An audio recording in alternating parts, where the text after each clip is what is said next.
Hi friends, welcome back to my channel. ఈరోజు మీకు ఈ సీరియల్లో ఏం జరిగిందో తెలుసుకోవాలి అనుకున్నారా? అయితే వెంటనే మనం సీరియల్లోకి వెళ్ళిపోదాం. ఇక రామరాజు అయితే వల్లి కుటుంబాన్ని రమ్మని చెప్పడంతో వల్లి మాత్రం చాలా భయపడుతుంది.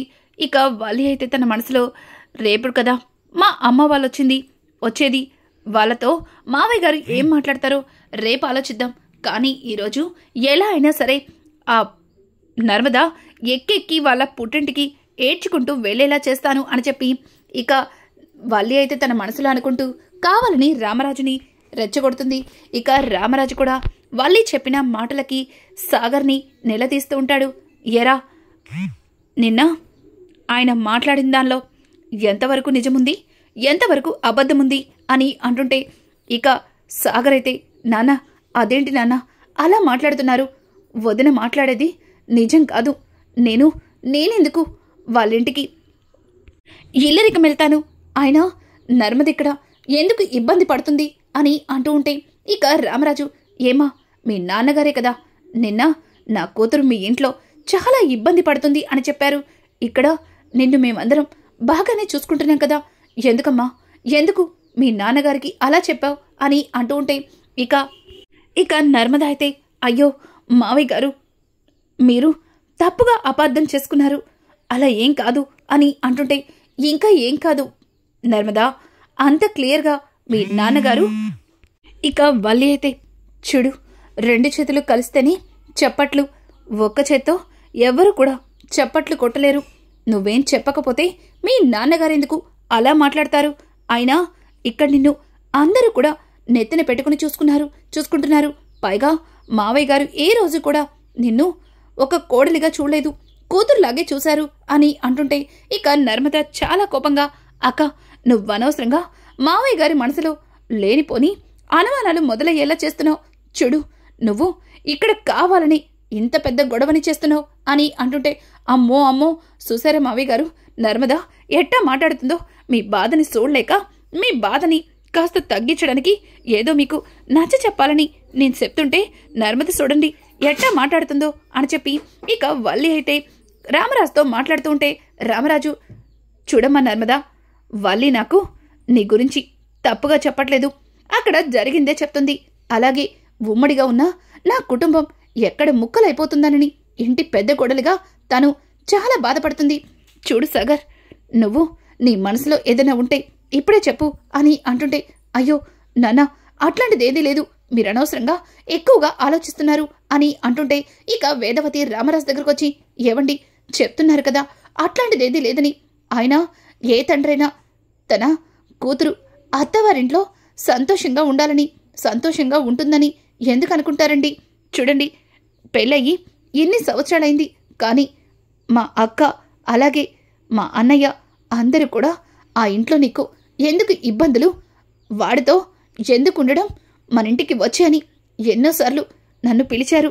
మీరు నన్ను ఏ రోజు కూడా ఇంత కష్టం కూడా లేకుండా చూసుకున్నారు. కానీ వాళ్ళు అలా మాట్లాడారంటే దానికి అర్థం మీరు నన్ను కష్టాలు పెడుతున్నారనా, నేను మన ఇంట్లో సంతోషంగా లేననా? చూడండి, కన్నవాళ్ళు తన బిడ్డల గురించి అట్లాగే ఆలోచిస్తారు. మీరు అనవసరంగా వాళ్ళు చెప్పిన మాటల్ని నిజమని నమ్మి వీళ్ళ గురించి తప్పుగా అనుకుంటున్నారు అని అంటుంటే ఇక నర్మద, అయ్యో అత్తయ్యగారండి అట్టా మాట్లాడుతున్నారేంటి? నేనేమీ తప్పుగా మాట్లాడలేదు, నేను అక్కడ జరిగిన విషయం గురించి మాట్లాడుతున్నాను. మీకు నర్మద కంటే చాలా ప్రేమ ఉండొచ్చు, కానీ అక్కడ మావయ్య గారికి జరిగిన అవమానం గురించి కూడా ఆలోచించండి అని అంటుంటే ఇదిగో వల్లి, నువ్వు అనవసరంగా ఇంట్లో జరుగుతున్న గొడవల్ని పెద్దవి చేస్తున్నావు, రే పెద్దోడా అని అంటుంటే ఇక చందు ముందుకొచ్చి, వల్లి మనం లోపలికెళ్దాం రా అని చెప్పి ఇక వల్లిని తీసుకుని అక్కడి నుంచి వెళ్ళబోతుంటే ఇక రామరాజు, రే పెద్దోడా ఆగరా అని చెప్పి ఇక రామరాజు అయితే, చూడమ్మా వల్లి, వీళ్ళ విషయం వదిలేసి మీ అమ్మ వాళ్ళని రేపు ఉదయం రమ్మని చెప్పాను కదా, వాళ్ళు ఇంకా రాలేదేంటి అని అడగడంతో ఒక్కసారిగా వల్లి మింగుళ్ళేసుకుంటూ, అయ్య బాబాయ్, అటు తిరిగి ఈ గొడవ నా మీదకి వచ్చిందేంటి? ఇప్పుడు అమ్మాలు ఎప్పుడొస్తారు ఏంటా అని అడుగుతారు, ఇప్పుడు ఏం చెప్పాలి అని చెప్పి ఇక వల్లి అయితే తలగొక్కుంటూ ఉంటుంది. ఇక ఇంతలో ప్రేమ అక్కడికి వచ్చి, అదేంటక్క, మావయ్య గారు మీ అమ్మ వాళ్ళు ఎప్పుడొస్తారు అని అడుగుతున్నారు, సమాధానం చెప్పరేంటి అని అడుగుతుంటే ఒక్కసారిగా ఇక వల్లి అది మాయగారండి వచ్చేస్తారు, ఇప్పుడు వచ్చేస్తారు, ఇదిగో ఇప్పుడే ఫోన్ చేస్తాను అని చెప్పి ఇక అక్కడి నుంచి వల్లి లోపలికి వెళ్ళిపోతుంది. ఇంకా ప్రేమ అయితే రామరాజు దగ్గరకు వచ్చి, మావయ్య గారండి, అనవసరంగా మీరు నర్మదక్కని అపార్థం చేసుకుంటున్నారు. నర్మదక్క మీ నుంచి సాగర్ బావని ఎన్నిటికీ కూడా వేరు చేయదు. నర్మదక్క ఈ ఇంటి కోసం అలాగే మన కోసం ఎంతగానో కష్టపడుతుంది. మన ఇంట్లో ఎట్లాంటి కష్టం రాకుండా తను ఒక అడ్డుగోడలా నిలబడుతుంది అని చెబుతూ ఉంటే ఇక రామరాజు, చూడమ్మా, నర్మద ఎట్లాంటిదో నాకు కూడా తెలుసు, కానీ వాళ్ళ నాన్నగారు అలా మాట్లాడిన వెనక ఏదో ఒక విషయం దాగే ఉంటుంది అని అనుకుంటూ ఇక రామరాజు అయితే అక్కడి నుంచి వెళ్ళిపోతాడు. ఇక నర్మద అయితే చాలా బాధపడుతుంది. ఇంతలో వేదవతి నర్మద దగ్గరకు వచ్చి, హలో గవర్నమెంట్ కోడలా, ఏంటి ఇంత చిన్న విషయానికే నువ్వు ఏడుస్తున్నావా? నీ కళ్ళల్లో నుంచి నీళ్ళు వస్తున్నాయా? ఏంటి ఇదంతా నిజమేనా?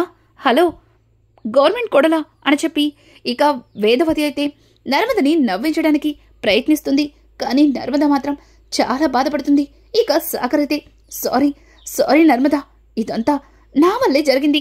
నేనే కనుక మీ పుట్టింటి వాళ్ళని తీసుకురాకపోతే నిజంగానే అక్కడ గుడి దగ్గర అట్లాంటి గొడవ జరుగుండేది కాదేమో. నీ కళ్ళల్లో సంతోషం కోసం మీ పుట్టింటి వాళ్ళని రమ్మన్నాను, కానీ నాన్న నీ విషయంలో ఇలా తప్పుగా అపార్థం చేసుకుంటారని అస్సలు ఊహించలేకపోయాను. నేనొకసారి నాన్నతో మాట్లాడతాను అని చెప్పి ఇక సాగర్ మాట్లాడుతుంటే నర్మద, వద్దు సాగర్, నువ్వు మావయ్య గారితో మాట్లాడద్దు. మావయ్య గారితో నేనే మాట్లాడతాను. మావయ్య గారికి అర్థమయ్యేలా చెప్తాను. అలాగే జరిగిన దానికి మా నాన్నగారితోనే మావయ్య గారికి క్షమాపణ చెప్పిస్తాను అని అంటుంటే ఇక ఒక్కసారిగా వేదవతి, ఇదిగో అమ్మాయి, వింటున్నాను కదా అని నువ్వు నీ ఇష్టం వచ్చినట్టు మాట్లాడేస్తే ఆ తరువాత వాటిని చెయ్యకపోతే నేను చాలా ఫీల్ అవుతాను అని అంటుంటే, చూడండి వేదవతి, హోమ్ మినిస్టర్ అత్తయ్య గారు, నేను చెప్తుంది నిజమే. నాన్నగారికి ఇక్కడ మీరందరూ నా మీద ఎంత ప్రేమని చూపిస్తున్నారో తెలియక అలా మాట్లాడారు. నాన్నకి మీరు చూపించి ప్రేమ అర్థమయ్యేలా చేస్తాను, అప్పుడు నాన్నగారే అర్థం చేసుకుంటారు అని అంటుంటే ఇక ఇదంతా దొంగచాటుగా వింటున్నా వల్లి, ఓ అయితే మీ నాన్నని తీసుకొచ్చి మావయ్య గారితో క్షమాపణ చెప్పేస్తే నేను సూత్త ఎందుకు ఊరుకుంటాను? అస్సలు ఊరుకోను అని చెప్పి ఇక వల్లి అయితే తన మనసులో అనుకుంటుంది. ఇక వల్లి అయితే భాగ్యానికి అలాగే ఆనందరావుకి కాల్ చేసి, ఏంటమ్మా ఇంకా రాలేదు? ఇక్కడ మా మావయ్య గారు మీకోసం గుమ్మం బయటే కూర్చుని ఎదురు సొత్తున్నారు, త్వరగా రండి అని అంటుంటే, అమ్ముడు ఆటోలో ఉన్నామే, ఆయన రోజు మీ ఇంటి చుట్టూతా తిరిగి హాజరేయించుకోవడానికి మీ మావయ్య గారు ఏమన్నా మాకు హెడ్ మాస్టరా ఏంటి? ఈ ఆటోలకి ఛార్జీలు కట్టించుకోలేక చచ్చిపోతున్నామే అమ్మడు అని అంటుంటే ఇక వల్లి అయితే, అమ్మోయ్, అసలు మా మావయ్య గారు మిమ్మల్ని ఎందుకు పిలుస్తున్నారో అస్సలు అర్థం కావట్లేదు అని చెప్పి వల్లి అయితే తన మనసులో అనుకుంటుంది. ఇక ఇంతలో భాగ్యం అలాగే ఆనందరావు ఇద్దరు కూడా రానే వస్తారు. ఇక వల్లి అయితే, మాయగారండి, అమ్మాలు వచ్చేశారు అని ఇక భయంగా చెప్తుంటే ఇంకా భాగ్యం అలాగే ఆనందరావు ఇద్దరు కూడా నమస్కారం అన్నయ్య గారు అని చెప్పి ఇక రామరాజుకి నమస్కారం పెడతాడు. ఇక రామరాజు అయితే, ఎలా జరిగింది మీ బజ్జీల వ్యాపారం అని అడగడంతో ఒక్కసారిగా అక్కడ ఉన్న ముగ్గురికి కూడా గుండాగినంత పనవుతుంది. అలాగే ఇంట్లో అందరూ కూడా అక్కడ చుట్టుమడతారు. ఇక వేదవతి అయితే, ఏవండి ఏం మాట్లాడుతున్నారు? వాళ్ళకి బజ్జీల వ్యాపారం ఏంటండి? వాళ్ళు బిజినెస్లో నష్టపోయి వీధి చివర సైకిల్ మీద అన్నయ్య గారు టిఫిన్ అమ్ముతున్నారంట, తిరుపతి చెప్పాడు.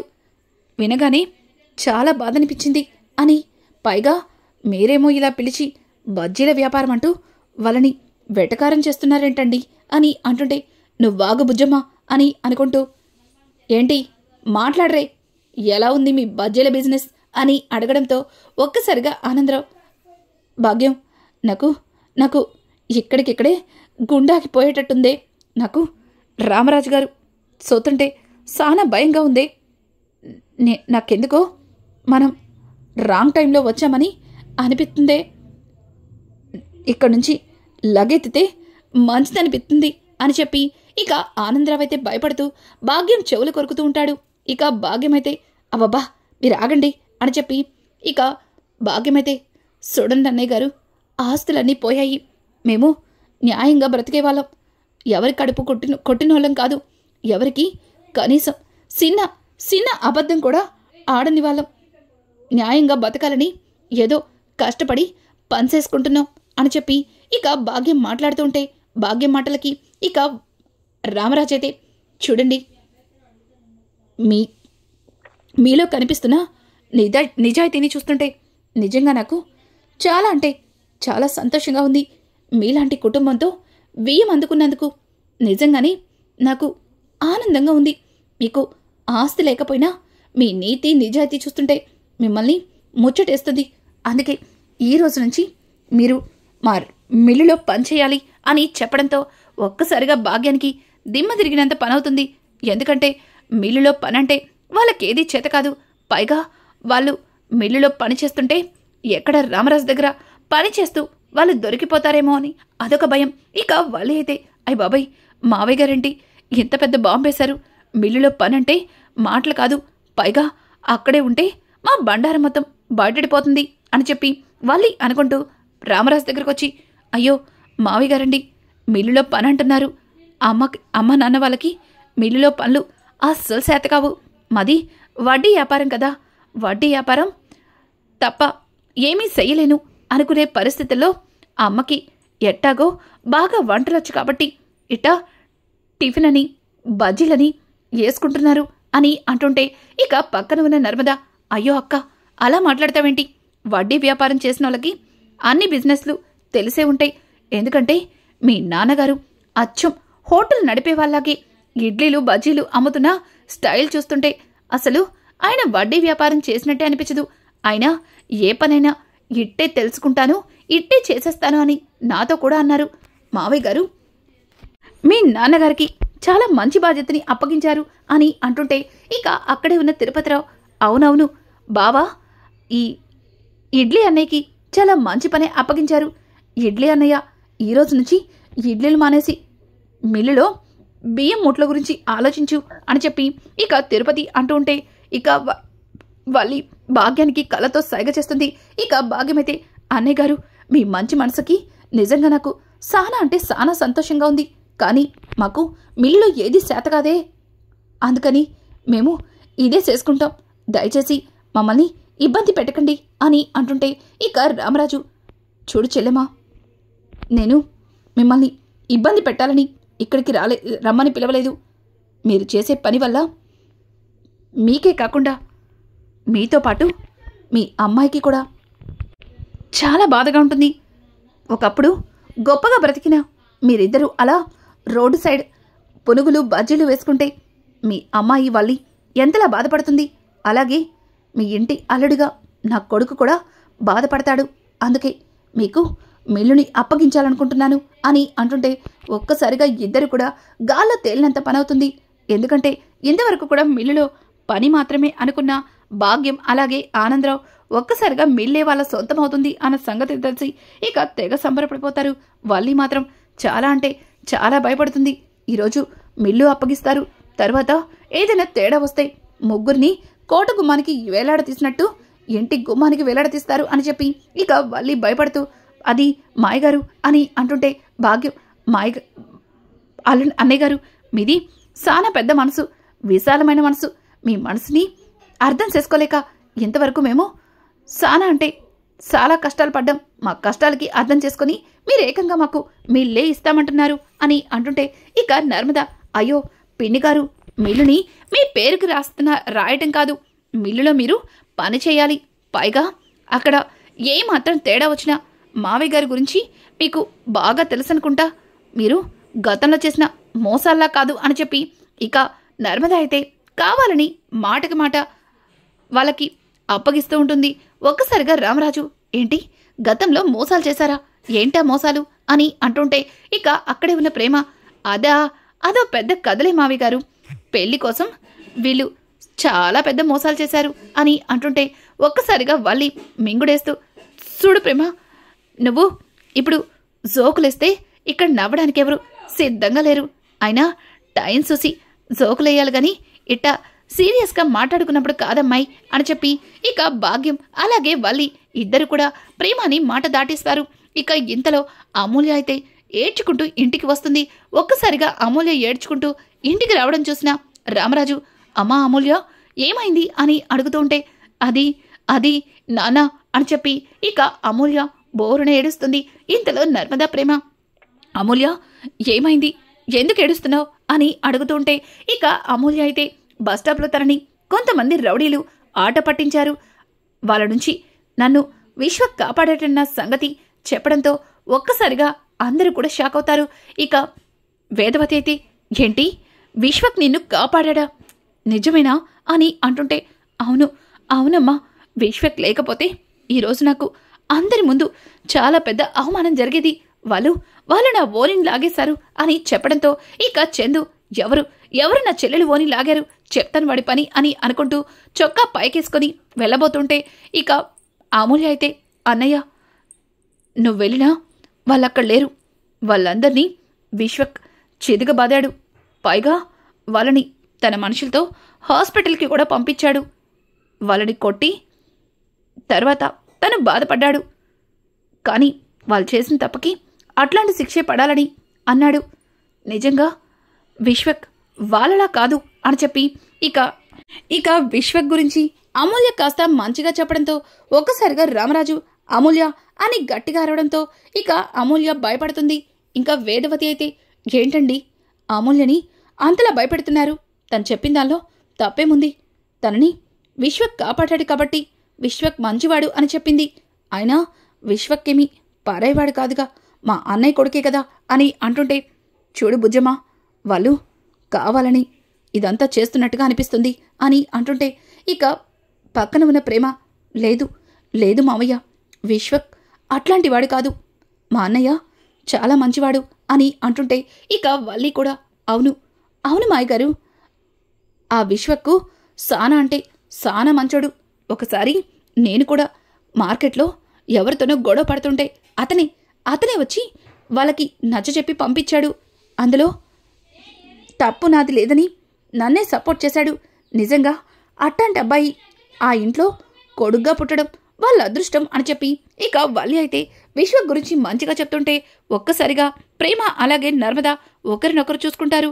ఇక నర్మద అయితే ప్రేమతో, ఏంటి ప్రేమ, వల్లి అసలు ఎవరిని అంత ఈజీగా పొగడదు, కానీ మీ అన్నయ్యని అంతలా పొగుడుతుంది, అంతలా సపోర్ట్ చేస్తుంది, ఏంటి సంగతి అని చెప్పి ఇక నర్మద అయితే వల్లి గురించి మాట్లాడుతూ ఉంటుంది. ఇక ఇది ఇలా ఉండగా వల్లి అయితే ఇక ఆ విషయాన్ని అంతటితో వదిలేసి మళ్ళీ నర్మద టాపిక్ని అందరి ముందు బయట పెడుతుంది. ఇక రామరాజు అయితే, చూడమ్మా వల్లి, జరిగిందేదో జరిగిపోయింది, నర్మద కూడా చెప్తుంది కదా ఇదంతా కావాలని కాదని, చూద్దాం అని అనుకుంటూ రామరాజు అక్కడి నుంచి వెళ్ళిపోతుంటే ఇక వల్లి, అయ్యో మావి గారండి, ఇదేంటి ఇట్టా మాట్లాడుతున్నారు, మీరు ఇట్టా వెళ్ళిపోతే ఆ నర్మద చెప్పినట్టుగానే వాళ్ళ నాన్నని తీసుకొచ్చి మీకు క్షమాపణ చెప్పేసిద్ది, తర్వాత కుటుంబాలన్నీ ఒక్కటైపోతాయి, తర్వాత నేను ఏం చేయాలి అని చెప్పి ఇక వల్లి ఆలోచనలో పడుతుంది. రానున్న ఎపిసోడ్లో ఇక నర్మదని వల్లి ఇంటి నుంచి బయటకు గెంటైపోతుందా, లేక నర్మద అన్నట్టు వాళ్ళ నాన్నగారితో ఇక రామరాజుకి క్షమాపణ చెప్పించబోతుందా? ఇట్లాంటి లేటెస్ట్ ఎపిసోడ్స్ మీకు మరిన్ని కావాలి అనుకుంటే మా ఛానల్ని సబ్స్క్రైబ్ చేసుకోవడం మాత్రం మర్చిపోకండి. Thanks for watching. Hi friends, welcome back to my channel. ఈరోజు మీకు ఈ సీరియల్లో ఏం జరిగిందో తెలుసుకోవాలి అనుకున్నారా? అయితే